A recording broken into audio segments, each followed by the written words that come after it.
नमः श्रीवर्धमानाय निर्धूतकलिलात्मने सालोकानां त्रिलोकानां यद्विद्यादर्पणायते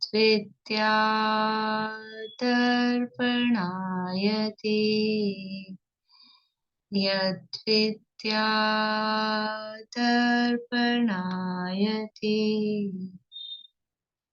सकल पाप मल प्रक्षालक श्रीवर्धमान को करुणमन लोकालोक प्रकाशित करने जिनकी विद्या है दर्पण जिनकी विद्या है दर्पण।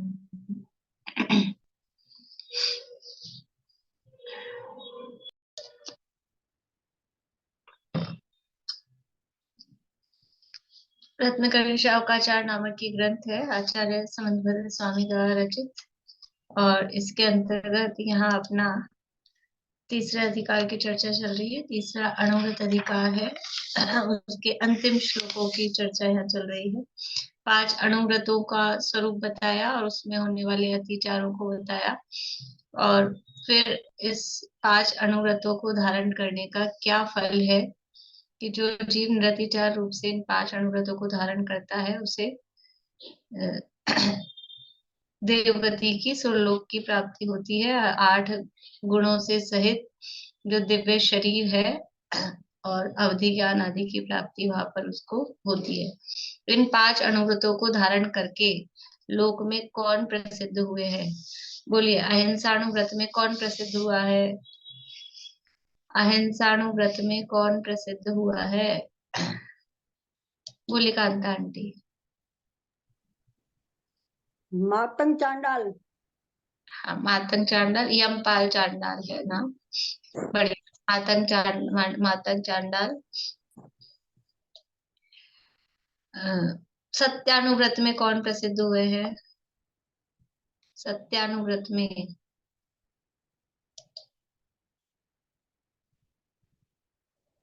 धनदेव। धनदेव। आचौर्यानुव्रत में वारिशेन। वारिशेन। ब्रह्मचर्यानुव्रत में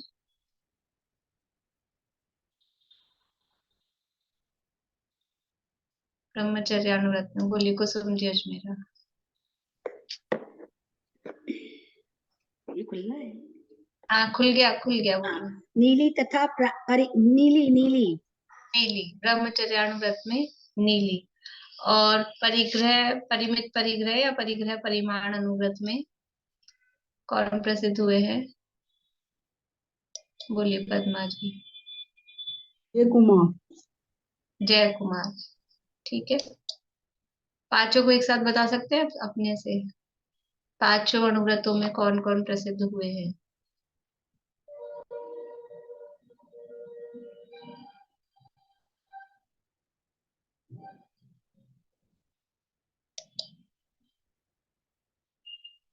अहिंसाणुव्रत में यमपाल चांडाल, सत्यानुव्रत में धनदेव सेठ, आचौर्यानुव्रत में वारिशेन, ब्रह्मचर्य अणुव्रत में नीली और परिग्रह परिमाण अणुव्रत में जय कुमार।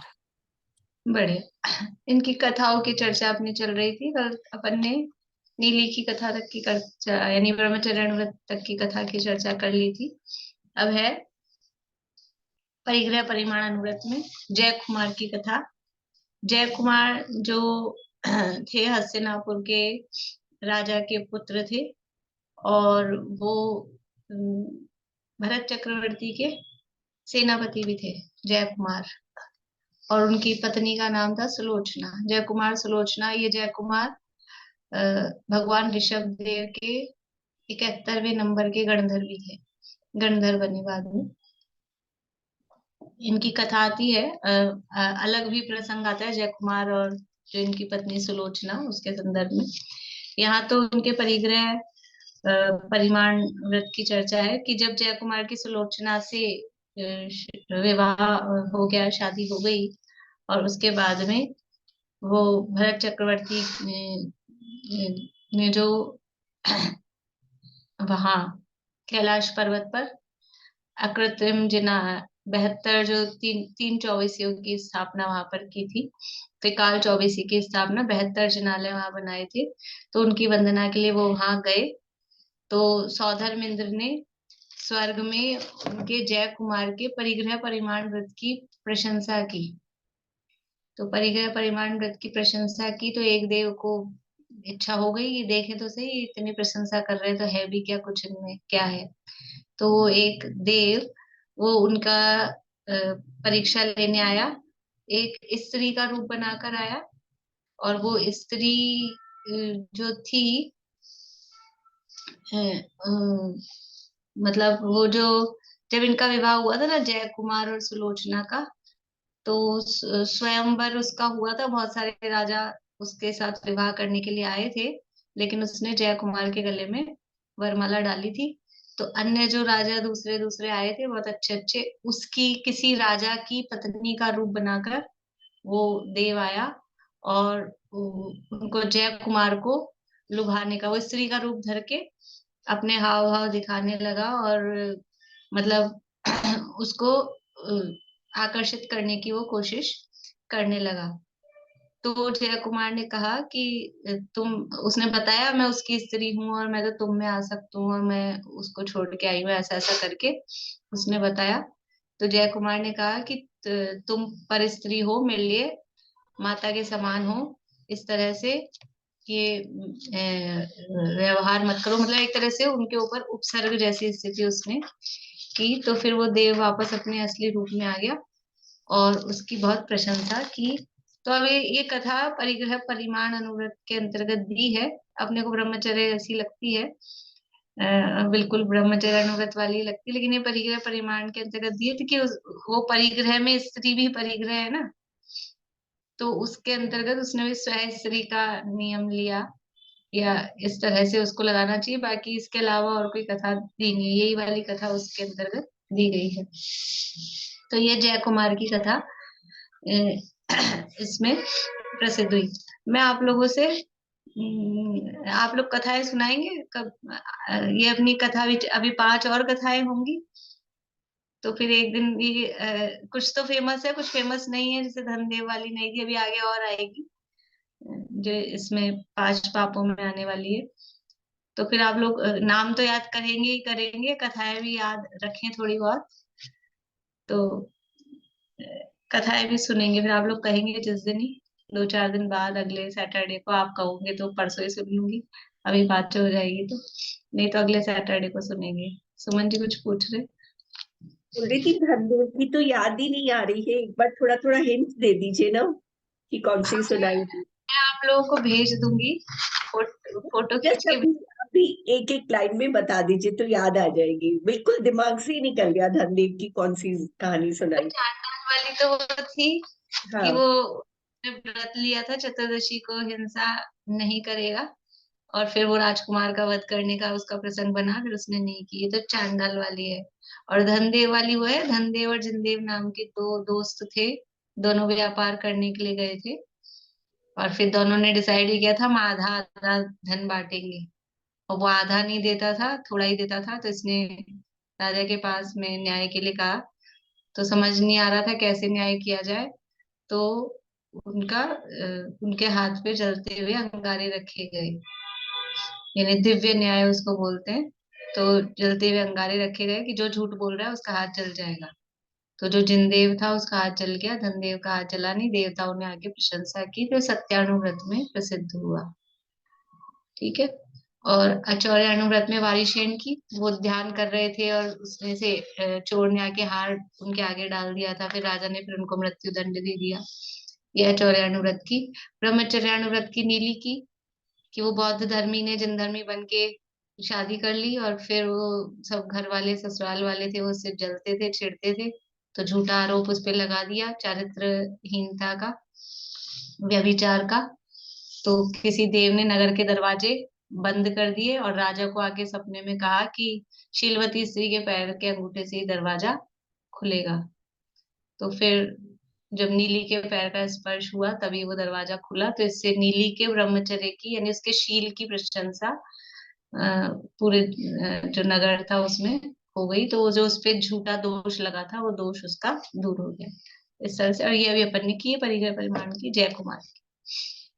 देखिए आगे श्लोक नंबर 65 है, 65 नंबर का श्लोक है। ये तो 5 अनुव्रतों में जो प्रसिद्ध हुए उनकी कथा बताई। तो अनुव्रतों का फल तो ये है। अब अगर अनुव्रत धारण नहीं करें, अनुव्रतों की तो बात बताई, लेकिन जो अनुव्रत धारण नहीं करेगा इसका मतलब क्या है? वो पापों में लीन रहेगा। पापों से विरक्त नहीं है, इसका मतलब पापों में उसकी प्रवृत्ति है। तो अगर पापों में प्रवृत्ति रहेगी तो फिर उसका क्या फल है? जब क्या फल हो सकता है कि अनुव्रत पालन करने का फल है स्वर्ग की प्राप्ति, देवगति की प्राप्ति, दिव्य शरीर की प्राप्ति। तो अगर पापों में लीन रहेगा तो उसका क्या होगा? अपोजिट ही फल आएगा ना उसका। तो नरकाति दुर्गति की प्राप्ति होगी। तो समझ लो शिष्य को ऐसी जिज्ञासा हुई, ऐसे कौन से जीव है जिन्होंने बहुत पाप किए और फिर वो दुर्गति को गए? जैसे यहाँ कुछ ऐसे कौन से जीव है जिन्होंने इन अनुव्रतों का पालन किया और फिर उनकी अच्छी सुगति हुई? सुगति तो हुई हुई इस भाव में भी। क्या लिखा था कि अगले भाव में तो होंगे ही। इन व्रतों के प्रभाव से इस लोक में भी महिमा होती है, इस लोक में महिमा होती है।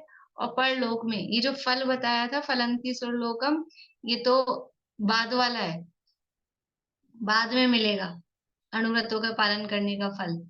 लेकिन अनुव्रत तो कोई ऐसा कह सकता है तो बाद में मिलेगा, जाने होता है कि नहीं होता है स्वर्ग। अभी कुछ लाभ होता हो तो बताओ आप तो, तुरंत का तुरंत हमको। तो अभी भी इस भाव में भी उनकी महिमा होती है, इस लोक में भी महिमा पाकर, इस लोक में भी देवों के द्वारा। और सारी दुनिया जब देव भी आके पूज रहे हैं तो बाकी सारे देश वाले, नगर वाले, दुनिया वाले वो तो फिर उसकी महिमा करेंगे ही करेंगे। देव जिसकी महिमा करे आके तो फिर किसकी हिम्मत है कि फिर उसकी महिमा नहीं करे। तो इस भाव में भी महिमा होती है और अगले भाव में भी देवगति की प्राप्ति होके वहां सारा वैभव आदि प्राप्त होते हैं। सुख सुविधाएं प्राप्त होती है इंद्रिय सुख की। अब जो 5 पेज नंबर है 110, श्लोक नंबर 165 उत्थानी का पढ़ते हैं। अब जो 5 पापों के प्रभाव से इस लोक में घोर क्लेश प्राप्त कर दुर्गति में गए उनके नाम कहने वाला श्लोक कहते हैं कि अब जिन्होंने ये अनुव्रतों का पालन नहीं किया और पापों में लीन रहे, तो ऐसे पाप करके जो दुर्गति में गए उनके नाम यहाँ पे बता रहे। श्लोक बोलती हूँ मैं, पीछे बोलिएगा सुमन जी। धन श्री सत्य घोषोच धन श्री सत्य घोषौ च तापसी रक्षकावपि तापसी रक्षकावपि उपाख्येयास्तथाश्रमसु उपाख्येयास्तथा शंश्रु नवनीतो यथा क्रमम् नवनीतो यथा क्रमम् धनश्री सत्यघोषो च तापसी रक्षकावपि उपाख्येयास्तथाश्रमसु नवनीतो यथा क्रमम्। धन श्री सत्य घोषौ च तापसी रक्षकावपि उपाख्येयास्तथा श्मश्रु नवनीतो यथा क्रमम्।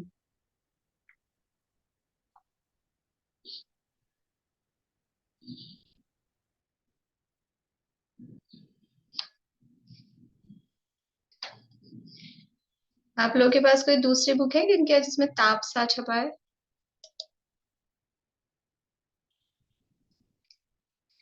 नहीं, ये जो अपने पढ़ रहे हैं उसमें तो तापसी छपा है, कोई दूसरा कहीं और से छपी हुई जो बुक्स होती है ना, है तापसा है। कौन सी वाली आपके पास, ये सांगानेर वाली? सांगानेर वाली, उसमें तापसा। इसमें ताप। अब पूर्णिमा आंटी आपके पास कौन सी है? ये हमारी भी सांगानेर की है ये वाली। इसमें भी तापसा सांगानेर ही की लिखा आपकी भी? है। हाँ, उसमें भी तापसा लिखा है। सांगानेर वाली। एक और मेरे पास जो शुभचंद्राचार्य वाली, उसमें भी तापसा लिखा है। हाँ, इसमें गलती। यहाँ पे तापसी लिखा है, ठीक है, वो अर्थ तो उसका तापसी तपस्वी आना है, तो तापसा, तापसी। और मात्राएं भी नहीं बढ़ेंगी, वो भी आ की मात्रा है तो बड़ी ही है, और ये भी बड़ी की मात्रा है, इसलिए मात्रा में भी कोई फर्क नहीं पड़ेगा। ठीक है, यहाँ तापसी छपा है, अपन तापसी के हिसाब से ही पढ़ लेते हैं। देखिए, 5 पापों के प्रभाव से कौन कौन दुर्गति में गए, तो 5 पाप कौन से हैं? 5 पाप कौन कौन से हैं?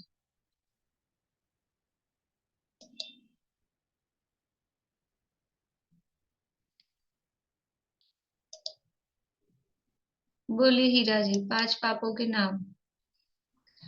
हिंसा, झूठ, चोरी, कुशील, परिग्रह। बढ़िया, ये 5 पाप हैं। तो जो पहला पाप है हिंसा, उसमें कौन प्रसिद्ध? देखो, पाप में भी प्रसिद्ध है, तो प्रसिद्धि एक होता है यश कीर्ति, और एक होता है अयश कीर्ति। वो भी है तो कीर्ति उसके साथ, लेकिन वो अयश रूप प्रसिद्धि होती है, और यश कीर्ति में अच्छे अर्थों में यश रूप प्रसिद्धि होती है। तो पाप में भी प्रसिद्ध हुए, प्रसिद्ध तो हो ही गए, वो पाप में प्रसिद्ध हुए अयश रूप से। तो नाम है धनश्री। हिंसा में धनश्री, सत्य घोषो, झूठ में किसमें हुआ है? प्रसिद्ध हुआ है झूठ में। आवाज आ रही है आप लोगों को बराबर? ठीक है। फिर है, तीसरा है चोरी। चोरी में है तापसी, तपस्वी, वो चोरी में। फिर है रक्षका, रक्षक, रक्षक यानी कोतवाल, पुलिस सिपाही, वो कहलाता है रक्षक। रक्षक प्रसिद्ध किस में हुआ है? कुशील में। और फिर उपाख्येया, ये तो नाम हो गए, धनश्री, सत्य घोषोच, तापसी यानी तपस्वी, रक्षकावपि रक्षक, उपाख्येया, उपाख्येया यानी उनका उपाख्यान मतलब व्याख्यान, या वो बताने योग्य है, उनके उदाहरण देने योग्य है। उपाख्येया वो उदाहरण देने के योग्य है, इनके नाम उसमें उदाहरण देने के योग्य है। उपाख्येयः, तथा, तथा यानी तो तथा ही है। और श्रमशु नवनीत, ये नाम है पूरा, श्रम, श्रम श्रु नवनीत, आधा श्रम श्रु, श्रमश्रु नवनीत, ये नाम है किसमें प्रसिद्ध हो गया है? ये परिग्रह पाप में। अब अनुव्रत नहीं है ये। हिंसा पाप में धनश्री, असत्य पाप में सत्यघोष, चोरी पाप में तापसी, कुशील पाप में रक्षक या कोतवाल, और परिग्रह पाप में शमशु नवनीत। यथाक्रमम, क्रम से ये पापों में प्रसिद्ध हुए, उसके उपाख्य है, यानी उनको उदाहरण स्वरूप जानना चाहिए। ये एक एक ही व्यक्ति ने पाप किए हैं, ये तो एक एक पाप में प्रसिद्ध हो गए हैं, समझ लो। बस वही बात है कि वो उनका नाम हो गया है इस तरह का अयश कीर्ति में। बाकी कौन है पापों से रहित? ये तो एक एक में हमारे तो पता नहीं जीवन में पांचों पांचों पूरी तरह से चले जा रहे हैं। वो तो जहाँ एक पाप होता है वहाँ पांचों ही पाप होते हैं। पाप तो सारे ही होते हैं, लेकिन मुख्यतः गौणता की अपेक्षा से कथन है। पर अब जो हो गया प्रसिद्ध हो गया, इसके अलावा भी अनेकों लोग पाप कर करके वो पापों में प्रसिद्ध भी है, लेकिन अब एक एक की बात यहाँ पर बता रहे हैं। देखिए, इनकी कहानी अपन देखेंगे। बोलिए, देखा आपने? जैसे है ना, जैसे अनुव्रत पालन कर रहे हैं तो उनके नाम प्रसिद्ध हुए, और जो पाप कर रहे हैं उनके भी नाम प्रसिद्ध हुए। तो जो बीच के होते हैं उनका क्या होता है? इसीलिए कोई किसी के साथ कोई विशेष घटना हो जाती है ना, तो वो प्रसिद्ध हो जाता है। देखो बीच के तो मतलब जो अणुव्रत पालन कर रहे हैं, बहुत सारे अणुव्रती हैं दुनिया में, है ना। 13 करोड़ पंचमगुण स्थानवर्ती मनुष्य होते हैं। तो बहुत सारे अणुव्रती हैं, और बाकी तो अणुव्रतियों को घटा दो, और संयमियों को कितने से हैं, वो तो सब गिनती के हैं, संख्या। तो बाकी सारे जीव क्या है दुनिया में, मिथ्याश्री जितने भी हैं, वो पापों में लीन ही है, पापी ही है सामान्य रूप से। लेकिन किसी के साथ कोई घटना प्रसिद्ध हो जाती है तो उसका नाम आ जाता है। किसी की कोई, अभी ये जैसा वारिशेन के साथ हो गया, और लोग क्या वो हाँ आचार्य मतलब व्रत के धारी नहीं होंगे क्या? सारी पब्लिक वहां चोरी चोरी करती रहती होगी। अरे इतनी पब्लिक में करोड़ों की संख्या में चोर कितने होते हैं? अरबों की अपनी पॉपुलेशन हो, उसमें कितने चोर होते हैं? ज्यादा भी मानो, 100 200 1000, मतलब अपन ज्यादा मान रहे हैं तो। और ये तो उस समय की बात है कि एक आध ही चोर होता है। बाकी सारी जनता, बाकी सारी जनता तो चोर नहीं है ना। तो अचौर्य रूप से ही रहती है, अचौर्य व्रत। लेकिन अब उनके साथ ये घटना बन गई तो वो अचौर्य व्रत में प्रसिद्ध हो गए, बस इतनी सी बात है। और फिर ये है कि कोई जो अविरमण और परिरमण परिणमन वाली जो हिंसा के संदर्भ में अपन ने देखा था, तो जो कोई व्रत लेकर फिर उसको पालन कर रहा है वो प्रसिद्ध होगा। बाकी सारी दुनिया जो है ना वो पाप करती नहीं है, अविरमण रूप से रहती है, तो वो अविरमण का पाप दोष फिर चलता रहता है, इसलिए प्रसिद्धि भी नहीं हो पाती है। हम चोरी करते नहीं है, हम झूठ बोलते नहीं है, लेकिन हमने बुद्धि पूर्वक उनका त्याग भी नहीं कर रखा है। जैसे हिंसा के संदर्भ में बताया था, वही पांचों पापों में अपन ने तब भी स्वरूप देखते समय घटित किया था। जैसे संकल्पी हिंसा का त्यागी है, शेष हिंसाओं का त्यागी नहीं है अणुव्रत में। ऐसे ही संकल्पी झूठ का त्यागी है, संकल्पी चोरी का त्यागी है। ऐसे ही अविरमण और परिणमन रूप हिंसा जैसे होती है, तो वैसे ही अविरमण और परिणमन रूप झूठ, अविरमण और परिणमन रूप चोरी, अविरमण और परिणमन रूप कुशील, और अविरमण और परिणमन रूप परिग्रह, ये सारे पाप भी इसी तरह से होते हैं। तो कुशील के संबंध में समझ में आता है कि पति पत्नी है, शादी हो गई है, लेकिन अगर बुद्धिपूर्वक पर स्त्री सेवन का त्याग नहीं किया है, यद्यपि फेरे लेते हैं तो फेरों में वो प्रतिज्ञा दिलाई जाती है, लेकिन फिर भी उस प्रतिज्ञा का याद ही नहीं है। वो तो उस समय तो जो बोले जा रहे पंडित जी हाँ हाँ करते रहे, सुनते भी हैं कि नहीं सुनते हैं पता नहीं, ये क्या प्रतिज्ञा ले रहे हैं हम, क्या प्रतिज्ञा लेके कार्यक्रम हो रहा है। तो उसमें प्रतिज्ञा होती है पर स्त्री के त्याग की, लेकिन फिर भी वो नहीं भी ख्याल है तो भी सामान्य रूप से पर स्त्री सेवन नहीं करते हैं। लेकिन ऐसे अपने बुद्धि पूर्वक पर स्त्री सेवन का त्याग नहीं किया हुआ है, तो वो अविरमण रूप पाप वो कुशील के संदर्भ में भी लगता रहता है, चोरी के संबंध में, झूठ के संबंध में, और ऐसा ही परिग्रह के संबंध में। परिग्रह कम है हमारे पास में, लेकिन बुद्धि पूर्वक हमने नियम लेके कि हम इससे अधिक नहीं रखेंगे, है नहीं अधिक, लेकिन नियम नहीं लिया है, तो सारी वही यस्मिन् विश्वमानुपमम्, वो पूरे विश्व को परिग्रह बनाने का दोष पाप उसमें लगता रहता है। क्योंकि आ जाए पूरा विश्व भी अपने पास में तो अपन मना करेंगे क्या? सारे विश्व की संपदा आ जाए, सारे अभी अभी लौकिक जो विश्व है ये वाला अपना दुनिया, इसमें जितना धन है वो सारा अपने को मिल रहा हो, मान लो ऐसा हो, तो क्या हमारा नियम है कि हम भाई नहीं इससे ज्यादा नहीं लेंगे, मना करते हैं? आ रहा है तो आने दो। अपने नाम से नहीं ले सकते तो पत्नी के नाम से, बच्चों के नाम से, इसका भी एक पैन कार्ड, उसका भी एक पैन कार्ड, इसके नाम का अकाउंट, उसके नाम। अरे पत्नी बच्चे पूरे हो जाए घर वाले तो रिश्तेदारों के नाम से आते हुए को मना नहीं करेंगे, परिमाण है ही नहीं। तो ये सब फिर वो अविरमण रूप पाप उसमें लगता रहता है। लेकिन वो कोई घटना जिनके साथ हो जाती तो वो प्रसिद्ध हो जाते हैं, बस इतनी सी बात।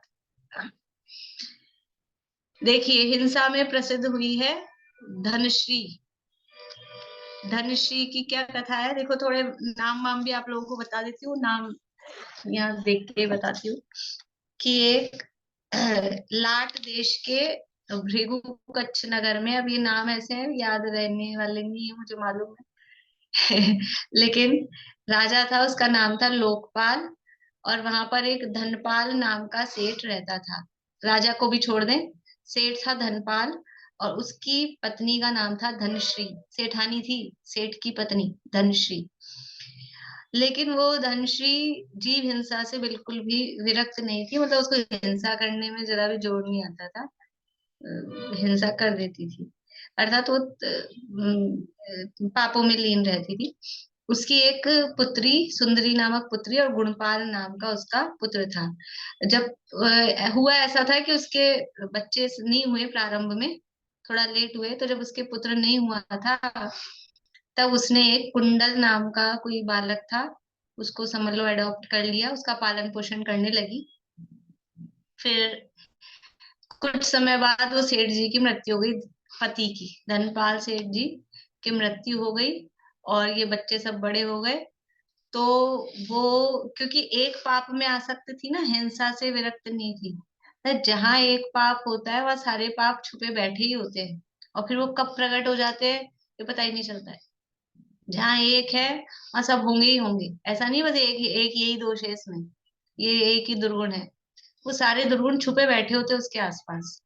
तो जब पति की मृत्यु हो गई, और ये जो कुंडल था, अब इसका अपना पुत्र तो था नहीं, इसको पता ही था कि अपना पुत्र है नहीं, तो उस कुंडल के साथ में ये व्यभिचार करने लगे, ये दोनों मिलके इस तरह से रहने लगे।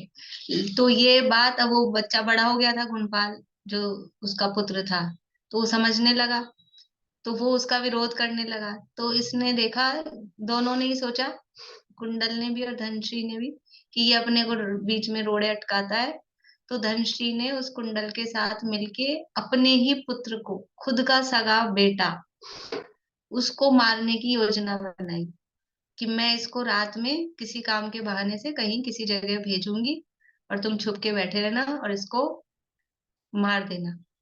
दोनों ने ये प्लानिंग कर ली, इसलिए प्रसिद्ध हुई है। वैसी अब आज के जमाने में तो क्या कहे, देखो उस समय कुछ ही लोग ऐसा काम करते थे, रेयर थे, इसलिए प्रसिद्ध हो गए। आज के समय में आप देखो, डेली के न्यूज़पेपर में इस तरह की घटनाएं, डेली के न्यूज़पेपर में, तो अब क्या किसका नाम ले, भर भर जाएंगे, नाम लेते लेते शास्त्र भर जाएंगे, इसलिए क्या करें, ऐसी ऐसी घटनाएं मिलती है।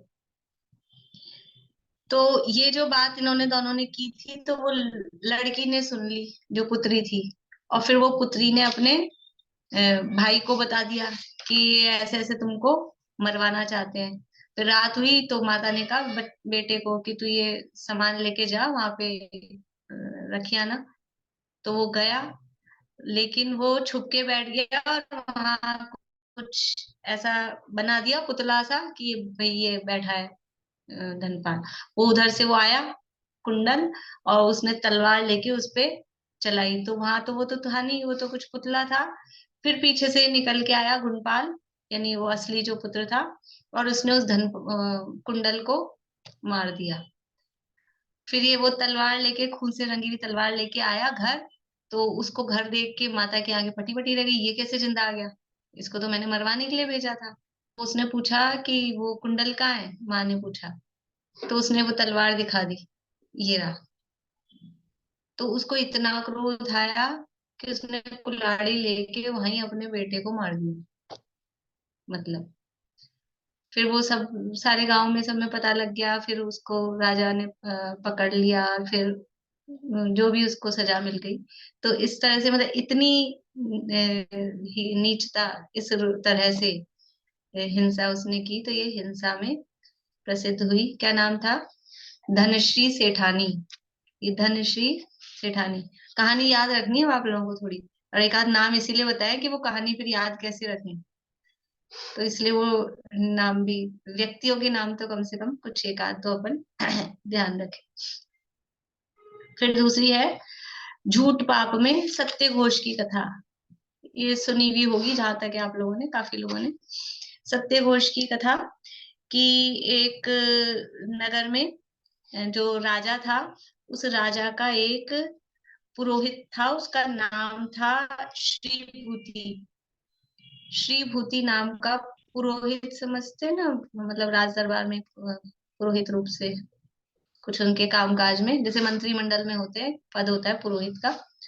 वो पुरोहित था और वो सत्य बोलने में उसने अपने आप को प्रसिद्ध कर रखा था कि मैं सत्य बोलता हूँ। और वो पुरोहित मतलब ब्राह्मण था समझ लो।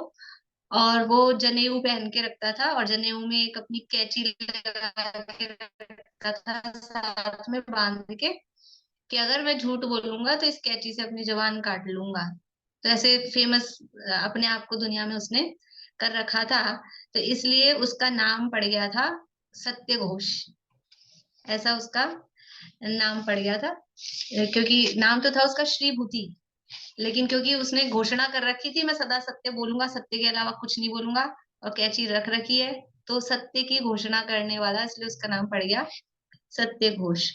तो दुनिया में उसका विश्वास हो गया पूरे देश में। और कोई भी कहीं भी, मतलब कुछ भी लोग अपने पहले के जमाने में बैंक तो होते नहीं थे, लॉकर वॉकर, तो अब कहीं बाहर बाहर जाना है तो घर में धन छोड़ के जाएंगे।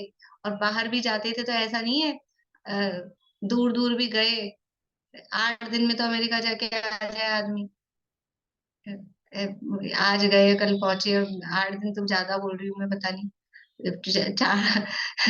2 दिन में शिखर जी जाकर आ जाए। ऐसे ऐसे, तो ऐसे फ्लाइट वाले सिस्टम भी नहीं थे। कहीं परदेश जाएंगे, बाहर जाएंगे, सालों बाद आते थे, सालों बाद।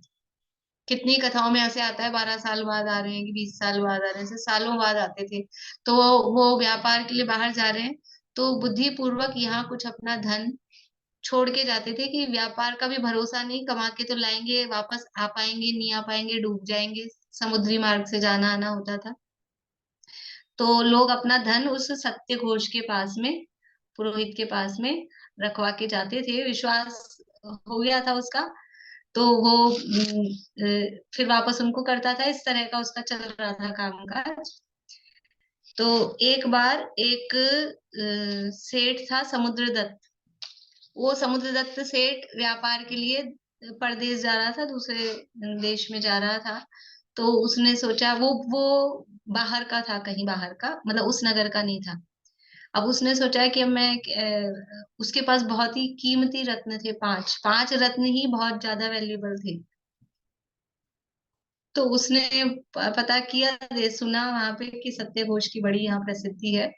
तो उसने अपने वो 5 रत्न सत्य घोष के पास में रखवाए कि मैं बाहर व्यापार के लिए जा रहा हूँ, ये मेरी अमानत संभाल के आप रखना। वो बोले ठीक है, उसने बंधवा दिया कि इसमें बांध के रख जाओ, बस ठीक है।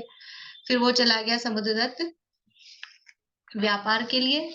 और जब वो व्यापार अच्छा खूब उसने धन कमाया, और समुद्री मार्ग से जब वो लौट रहा था, तो लौटते लौटते जैसे वो उसका नहीं हो गया, अम, वो जो गई थी ऊपर, तो वो जब वापस नीचे आ रही थी अपने, अभी अभी क्या नाम था उसका, कल्पना चावला, कोई और दूसरा नाम यही था ना।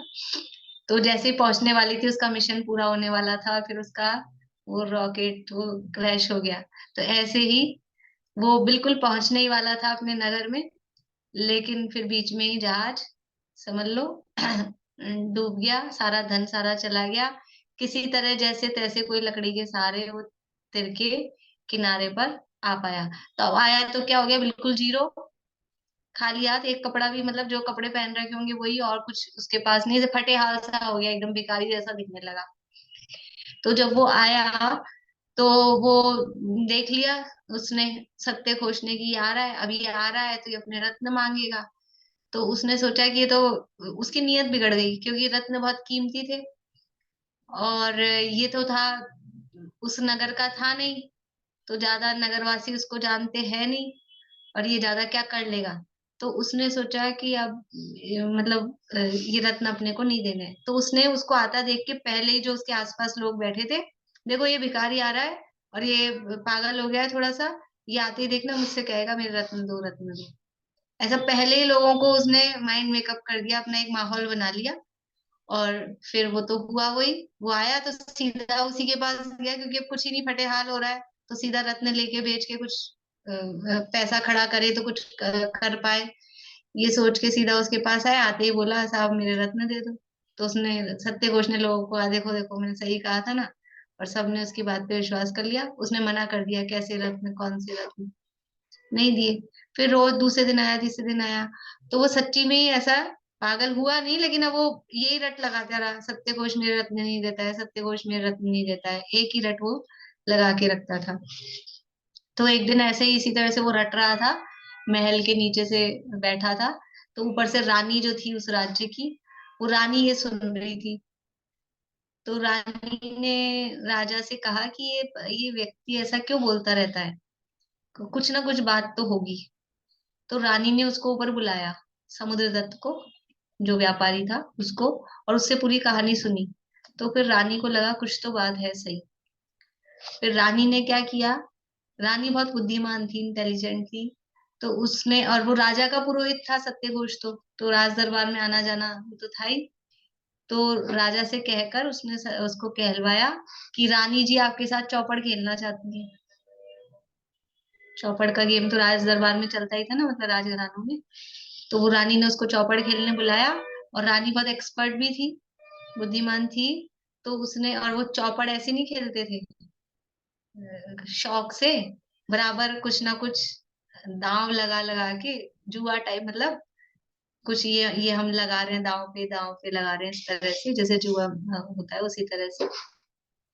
तो वो दांव पे लगा रहे थे, तो रानी इतनी बुद्धिमान थी, उसने चौपड़ में उसको, सत्यघोष को हराया, और उसका सारा धन सब कुछ दांव पे लगवा लिया, और सब वो दांव पे लगवा लिया, और सब हार गया वो सब कुछ। तो फिर उसने कहा लाओ, रानी ने कहा लाओ, तुम हार गए तो दो। तो सत्यघोष को तो वहीं बैठा के रखा, और एक दासी को भेजा।